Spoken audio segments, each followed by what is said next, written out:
Bonjour à tous. Cet exercice, dont nous allons donner le corrigé, se propose d'établir l'expression du vecteur champ électrostatique créé au centre O d'une sphère, chargée sur une partie seulement de sa surface. En guise d'application, l'exercice se terminera, dans un premier temps, par la détermination du champ en O créé par une sphère chargée sur la moitié de sa surface, puis, dans un deuxième temps, par la détermination du champ créé en ce même point par une sphère chargée sur la totalité de sa surface. Précisons cet énoncé. On considère d'une part une sphère de rayon grand R et de centre O, d'autre part deux plans parallèles au plan équatorial X et Y, de côtes respectives Z1 et Z2, avec Z2 supérieur à Z1, et Z1 et Z2 compris entre -R et R. Les intersections de ces deux plans avec la sphère définissent deux cercles qui délimitent sur sa surface une portion de surface, ici colorée différemment de la sphère, et portant une charge sigma uniforme.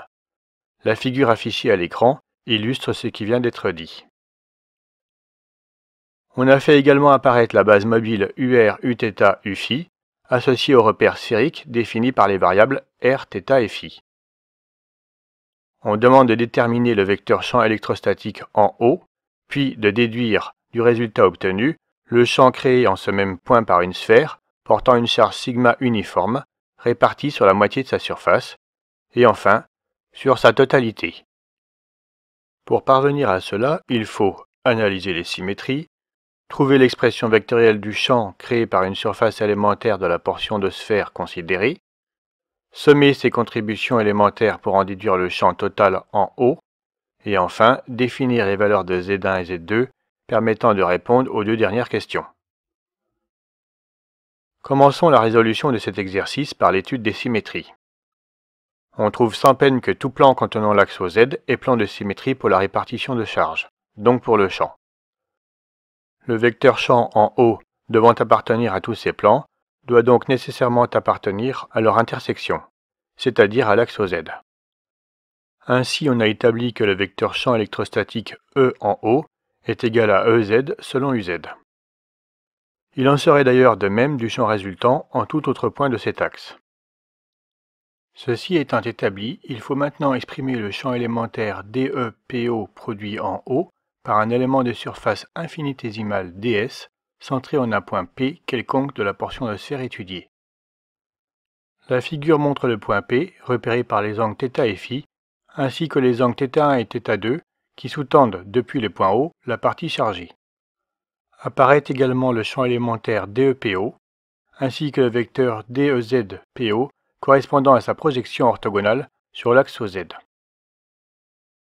D'après la formule de Coulomb, le vecteur champ élémentaire DEPO créé en O par la charge élémentaire sigma ds portée par l'élément de surface ds de la portion de sphère chargée située au point P est DEPO égale sigma ds sur 4pi epsilon 0 PO carré UPO, avec UPO un vecteur unitaire dirigé de P vers O.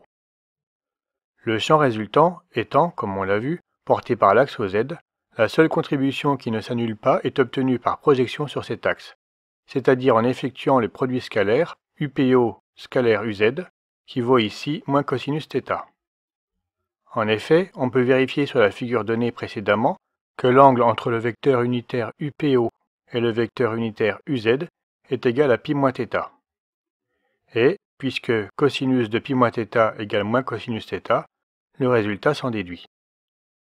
Avec PO égale grand R, le rayon de la sphère, on aboutit à DEZ-PO égale moins sigma ds sur 4pi epsilon 0 r carré, le tout multiplié par cosinus θ, selon le vecteur unitaire UZ. Il faut désormais intégrer cette expression sur l'ensemble de la portion S de sphère chargée. Sachant qu'en coordonnées sphériques, la surface élémentaire ds est égale à R2 sinus θ dθ dφ, que φ doit varier pour décrire S de 0 à 2π, tandis que θ passera de θ2 à θ1, puisque l'on a choisi ici θ2 correspondant à la cote Z2 inférieure à θ1 correspondant à la cote Z1. Pour effectuer le calcul, il faut penser à bien séparer les termes ne dépendant que de θ de ceux ne dépendant que de φ. L'intégrale sur φ donne 2π, tandis que l'intégrale sur θ donne le terme en cosinus carré θ sur 2, évalué entre θ2 et θ1. Le détail des calculs est affiché à l'écran. En utilisant le fait que cosinus θ égale z sur grand R, on aboutit au résultat indiqué. Vous pouvez prendre connaissance des deux remarques qui suivent. La première pour signaler que, la distribution de charge étant invariante par rotation autour de l'axe OZ, il était attendu que le résultat ne dépende pas de phi. Ceci aussi bien au point O qu'à n'importe quel autre point en lequel on aurait pu décider de calculer le champ. La seconde pour justifier le fait que l'expression obtenue, pour le champ en O, ne dépendent d'aucune autre variable que Z1 et Z2. Le point en lequel le champ est calculé, ici le centre de la sphère, ayant des coordonnées fixées.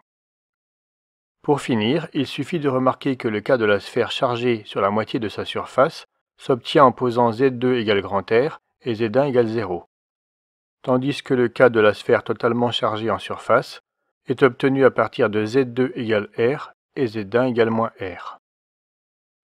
Cet exercice est maintenant achevé. Si cette vidéo vous a été utile, merci de le faire savoir et soutenez-nous en vous abonnant à notre chaîne. N'hésitez pas à laisser des commentaires si vous avez des questions, des remarques ou encore des propositions d'amélioration.